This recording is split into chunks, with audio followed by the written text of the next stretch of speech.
Welcome to another edition of Inside UMiami Medicine. I'm your host, Henry Ford, the Dean and Chief Academic Officer of the University of Miami Leonard M. Miller School of Medicine.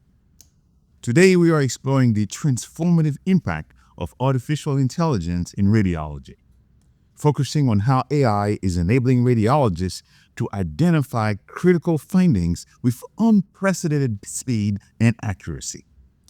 We'll also delve into the promising future of autonomous AI, where machine learning agents could soon perform tasks on behalf of both doctors and patients, revolutionizing the healthcare landscape.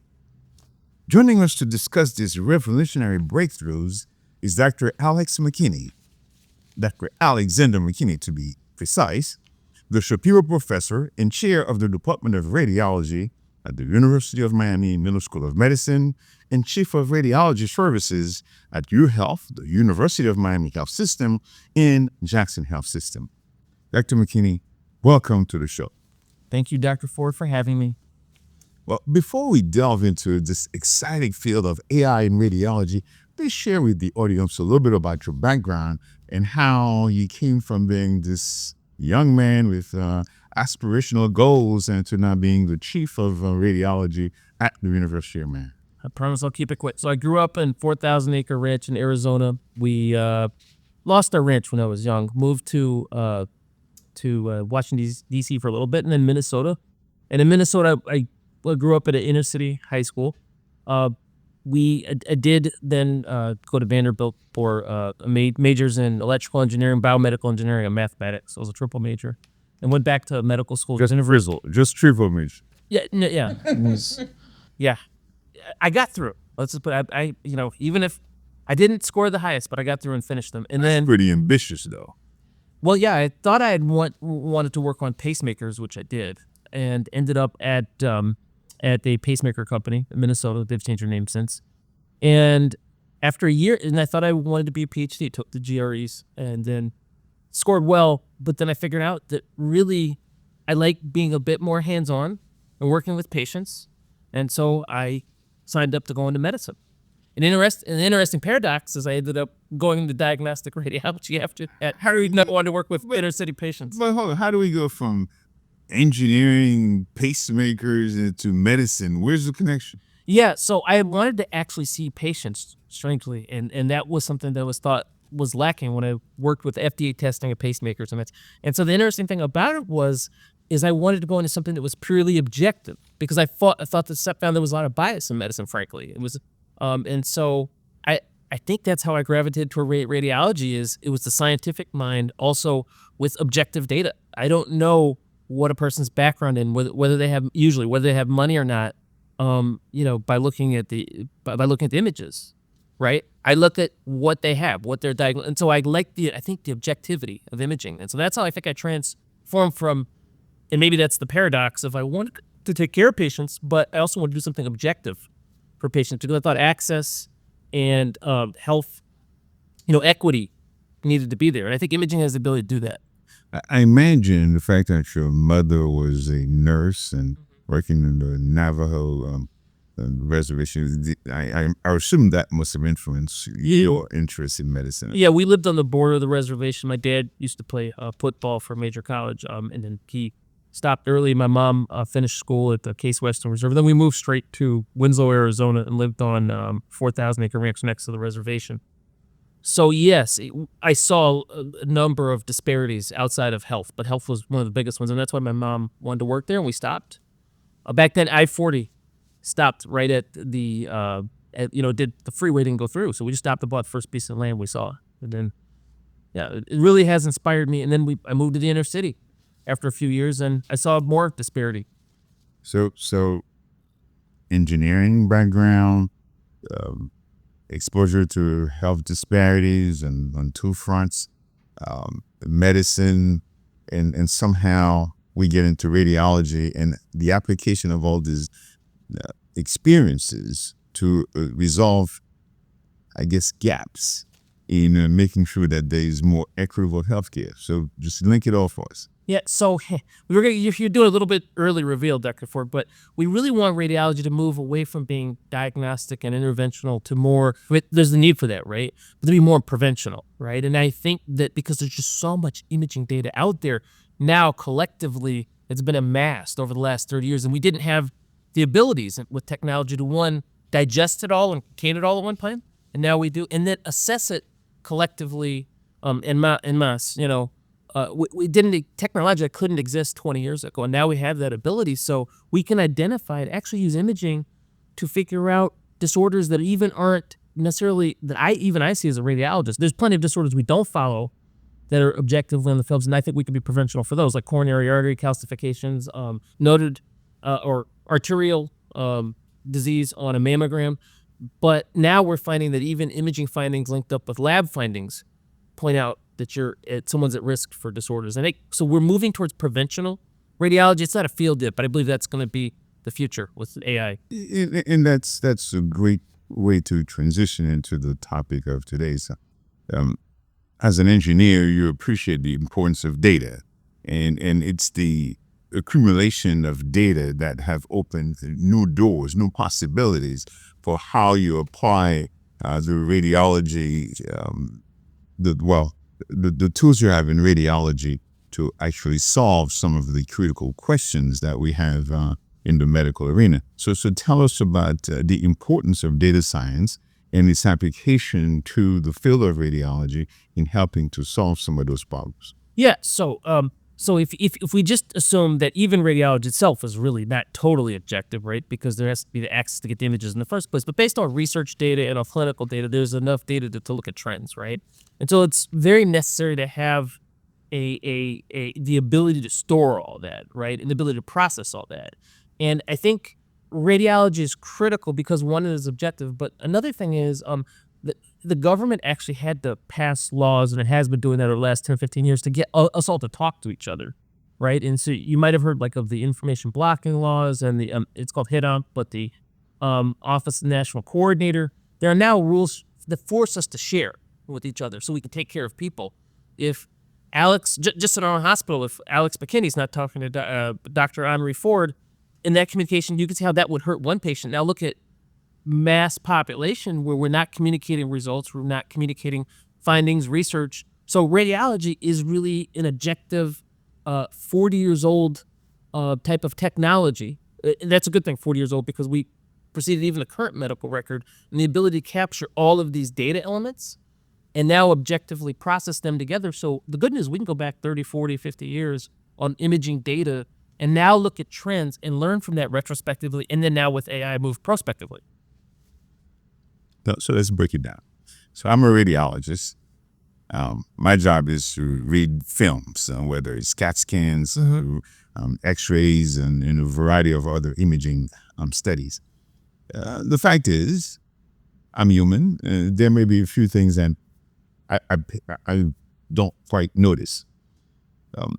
So using the existing tools and all the vast data that we've accumulated over time, we could potentially train the machine to identify the trends and patterns and even pick up things that human eyes may not see.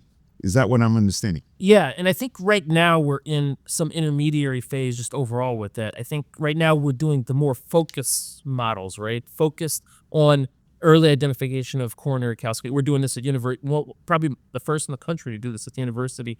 So Talk about that. Yeah, okay. So I think macroscopically looking for all diseases, all disorders, all labs. We're not even close to that yet. That's probably a decade off, 5 years off at least. But right now what we're doing is saying, hey, so what we were the first to do, we believe, we do something called point-of-care AI deployment. So our Lennar Foundation has some of the highest patient rating scores and provider satisfaction scores. What we've done there is for the past year, we now have a year's worth of data as of this month, Dr. Ford, is both looked at what diseases so first, what's the prevalence in our population? Just to give you an example, we have a 50% plus oncology population. The data shows that 2 or 3% of them are running around with, pulmonary embolism at any given time. So, and how are you finding that? Well, so as soon as I can't show the slides here, but as soon as they get scanned, we have a little process algorithm. What kind of scan are we talking about? So mainly CTs. In the future, we're going to MRI. So CT scans, there's very good data on you can detect lung clots, pulmonary embolism, in outpatients. So we've been using it for a few years in the acute setting. We said, let's try something different. We know a certain percentage, right, are walking around with lung clots or brain hemorrhages or brain aneurysms or whatever it is. But in this case, it's lung clots is where we identified the opportunity, because occasionally they would just show up in the emergency room, right? As soon as they had their scan, even for something else. My favorite one that I had was a pancreas cancer, abdominal study, but it covers part of the lungs.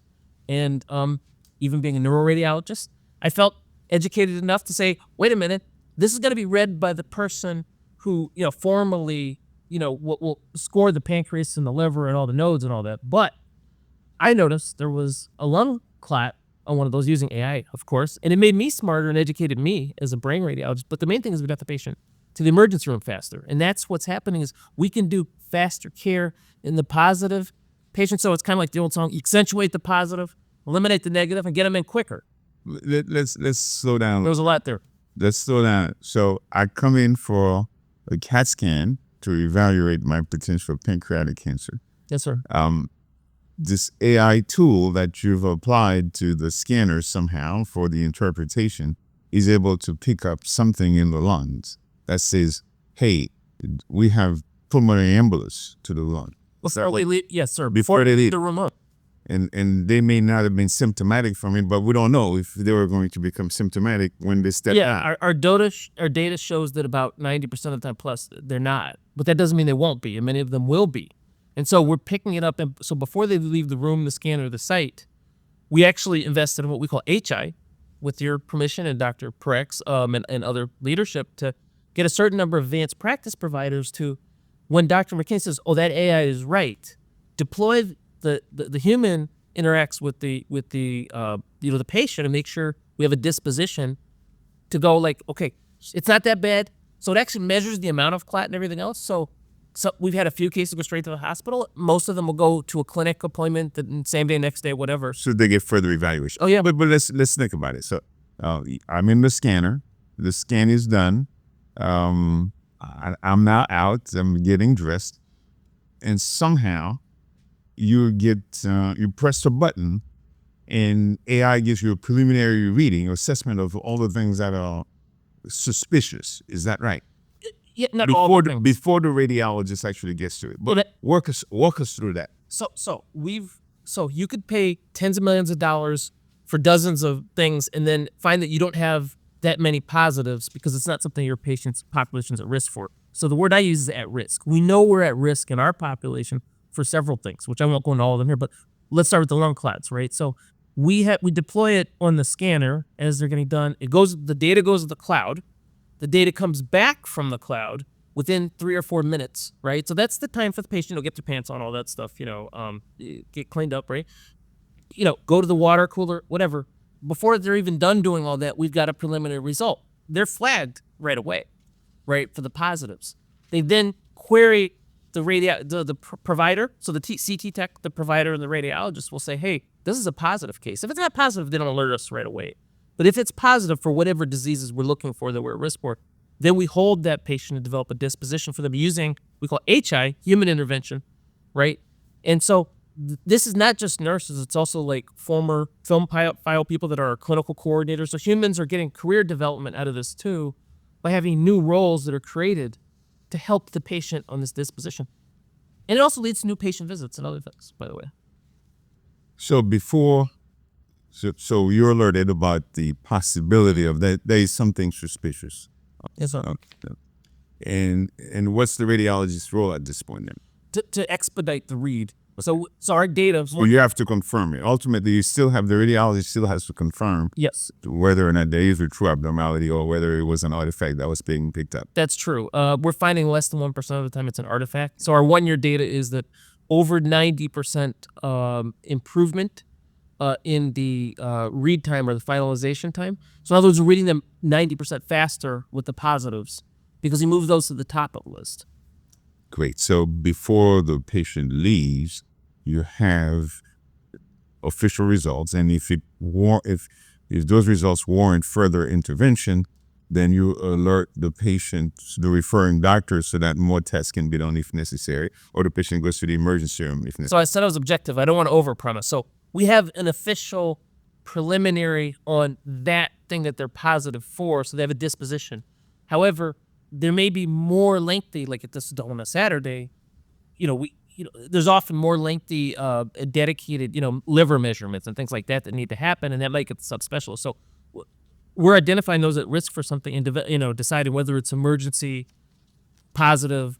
We call them actionable findings, right? So this actionable finding is critical. Like they need to go to the emergency room now. That happens about once every month or two. That somebody goes straight from the outpatient facility for something they didn't think they had to go to the emergency, and we probably saved somebody's life, frankly, right? Give us an example. Well, we didn't bring patient testimonial videos yet, but we have them, right? So, we've had a few patients who I think it's 4 or 5 so far in the past year who showed up with large. So it actually measures the volume, and I think it's called the right heart strain. But again, I'm a neuroradiologist. It measures that on the scan, as they're done being scanned.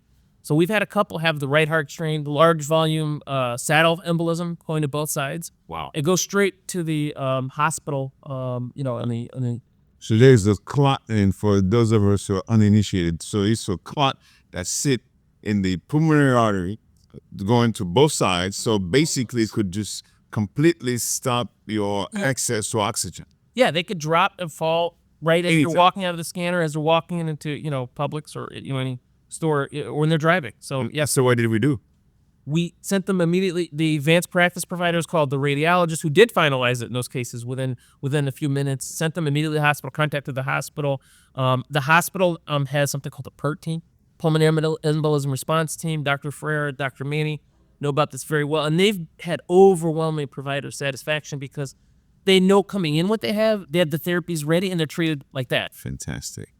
So, here's a case where you've saved lives. So tell us about some of the downsides to having a tool like that. The downsides is it changes your workflow, and that's why you need to be agile with AI, right? We need to have, you can just go buy a bunch of algorithms and pay a lot of money, and it doesn't fit your workflow and you lost money. So there's the financial thing. But mainly with the patients, Let's focus on the patients. but that's what the hospital leadership will always want to know. I know we're on the podcast, but you will ask me when we're offline, right? So, but actually for the patient side, the problem is it challenges workflows, because now we're asking humans to do things they didn't normally do before. Like, hey, there's a computer screen. They'll have this patient's result before they leave. I'm like, wait a minute, Dr. McKinney, that usually took 3 or 4 days to get those results, right? So it challenges the system, and then the patients, hear about AI and they get anxious. And so we actually are putting things even on kiosks now to inform them that AI will be used to. So I think getting ahead of the curve, addressing the patient anxiety, letting them know you'll be identified for diseases faster, and somebody may communicate with you right. This person with the pancreas cancer might have had 10 or 15 CTs, right? And on CT number 5, we've all of a sudden say, hey, we're using AI, and we call them right away with the result. And it creates anxiety, but more and more data shows that the more patients are informed and they feel like you're letting them know about their care earlier, it creates overall patient satisfaction. It actually changes outcomes. So we believe that getting ahead of that curve is the answer. It is the future. Hence your emphasis on this tool enabling the radiologist to become part of the preventive approach to diseases, as opposed to that's right, the diagnostic end. That's right. I think educating the patient is, we're going to talk about it probably later, but I think we're going to move towards AI being even advocating for the patient. So where it's on the patient side, education, advocacy for the patient, helping them get in earlier. So this is making the radiologist even more relevant. Not just as a technician, we can read those tests that we cannot interpret normally, but you're now an integral part of the care delivery team. You're able to pick up evolving problems and intervene, at least direct them to the proper channel to make sure that they have a better outcome. Well, that's an exciting new role for the radiologist. Yeah, I want to be careful. We're used to being off and to the left in the band with the triangle or whatever it is, and I'm still okay with that role. Look, I don't know that we're ready to be the famous doctor on TV or Surgeon General yet. Maybe in the future. Don't be so modest. No, but I do believe that we should be making care decisions and using AI to help us make those quicker. So for the surgeons like you, the internists, whoever, that we're giving them that data quicker. And I do believe that, whether it's ourselves or whether it's the AI, the fact that that result is explained to a patient, because particularly, I don't want to get off topic, but with these information blocking rules now, where the patients are going to get their results faster, I think the future is going to be, how do you translate these very complex reports to kind of like the CMS or based, seventh grade consent level. And I think that's going to be a big opportunity both for business, but for radiology. Our report's like the 31st level or something they show it now. So I think, well, I don't know that necessarily we want to be the patient-facing person, most of the time. That we do need to look at the images. We do need to scrutinize the AI data, right? I do think we can take on that preventional role and, start to help process and digest the data and actually start transmitting it in the patient in a more patient-friendly fashion. Our data is and our reports are mainly meant for people like you. So, I mean, if I may use a football analogy, you're no longer just a place kicker or the one who's going to come in and kick that field goal, but you're now a more integral part of the team, because now you are picking up things and telling the provider, here are the things that should be addressed because there is something potentially imminent on the horizon. So I think that's the context. And in going back to your role as a radiologist, and I suspect that one of the fears that probably ends up producing a lot of stress is the fear of missing something. Yes. And so how does this particular application or AI introduction lessen the stress and potentially maybe even reduce burnout in your profession? Yeah, no, that's a good question. So I think my overall theme is, we have to be a little more tech to street is the word they use. And we talked about it with patients. Say that again? Tech to street. In other words, take the high level terminology and concepts of data and use of your record for patients. Now, what does that mean? Tech to street mean for providers? Well, the average radiologist is not going to be, normally concerned about, what are the trends in this large population of petabytes of data. That may not be that as much concern, unfortunately, about health equity and all these, other things in the trends and, and correlate with lab results. But they do have 50, I call it the rule of 50s. 50% of burnout, 50% change of jobs in the last 5 years, and 50% are really under stress and the threat of either moving their practice or moving their changing their what they do every day. And so of the practices that have been going, under and things, there's this like venture capital. And I'm not anti that, but it leads to commoditization. And with commoditization, there's a number of images and how much you can physically do as a human, right? So under that stress, right, the only thing you can either do is read faster or read with higher quality. So with that 50% burnout right now, plus it's moving on 60%, what we're finding is that people want to have more of a satisfaction of search if they've got to read faster. I believe at we're moving towards quality with it, towards identifying those at risk. But I think that's where you're going to see this divergence in AI. Some use it to basically read faster, and some use it to read higher quality and move the patients along that have their risk faster. But you can do both. You can do both. Exactly. Yes. And I think that's really the potential advantage of applying this tool to... you can do both, and there is a duality there. You're right. But I do want to say that some view that less of a duality, more as a dichotomy, like, I want to put pressure on you to read faster, and that's why the high burnout rate leads. I believe you can have that duality based with quality, yes. Let's shift towards another evolving concept, agentic AI. Tell us what that means and how does it empower the radiologist? Okay, I'm going to ask everybody to beg forgiveness because I am kind of a tech person, but I'm not the most. Break it down so we all can understand. I'll try to do tech to street again. Okay, so every time, you forgive me for using the euphemisms thing, but every time somebody wants to create a Taylor Swift video of her at the Kansas City football game, wherever it is, because I'm not good on culture these days, but every time somebody creates a video like that, and we use these large energy resources, right, and millions of us are doing it any given second, right, it's kind of like boiling the ocean. So there is energy resource that's used, and probably overused for that, but really it also gives you less specific results, right? And that's where it leads to the hallucinatory, fabulatory effects. And we can't have that in medicine because, one, for billing, it can lead to waste and abuse, but two, you don't want to over-diagnose disorders. And It's the opposite of what we were saying earlier. We want to create patients at risk and make up diagnoses for people, right? So what we really need, those are large language models, right? In general, the large giant models. If you get into technical, let's break it down. So the large giant models can have confabulatory or hallucinatory effects. So we spent a lot of energy and a lot of time and then come up with a lot of false positives, right? What's better is let's get agents that are small models and focused models and use less energy, right? So more sustainable and have better sensitivity and specificity, more accuracy, right? It actually do a better job at this task. One example would be for mammograms, right? Just take, if I give an example, one example would be mammography. Arterial calcifications massively, on a mammogram, the presence of arterial calcifications massively increase the likelihood of somebody having heart disease or death from a heart attack in the next decade, like 9 or 10 times, right?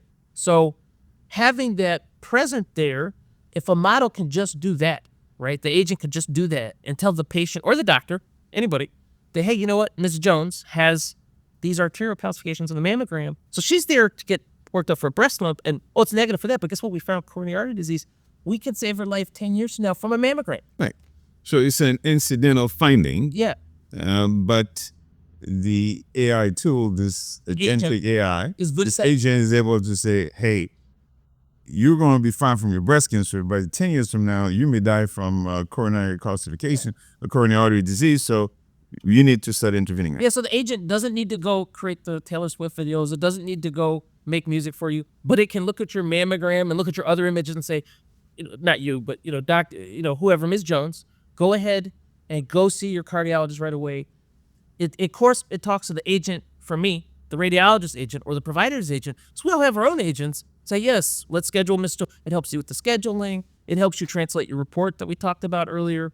It helps you know the significance of what these findings mean and what you're at risk for. That's when it does a focused task, uses a lot less energy, but has much higher accuracy on its results and satisfaction. So is there a risk then that this agent can function autonomously and replace the radiologists? Well, without getting into the technical reasons for that, no, that it won't replace because it's meant to do the task. What it does mean, if you ever read the book Fahrenheit 411, but the doctor, the fireman is the chief fireman or the assistant fire chief is the hit of the story, and unfortunately his wife had overdosed on drugs, and they said, well, go bring out the technologist and the robot and help her pump her stomach, right? Well, they said we don't need a doctor for that. The AI and the robot can do that with the tech, right? So what I think that means is, just like akin to that analogy, is there will be thousands of patients and one doctor in the future. So it won't be that there's less radiologists. Our imaging consumption is going to go up triple in the next decade. What it means is we don't need to have as much growth of radiologists, and we don't have enough medical schools to produce them as the images. So the radiologist is going to be deployed more judiciously and supervising the AI. That's what I believe the future is. And how do we achieve the right balance between developing this autonomous technology that allows us to pick up what could happen in the future versus maintaining control at the level of the physician so that Well, I think the UM's point of care AI deployment, again, we're probably the first to do this, is one example.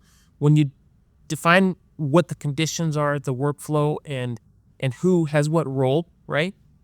Then you empower both the radiologist being a human, the advanced providers, you empower the patient. And so the AI fits a role.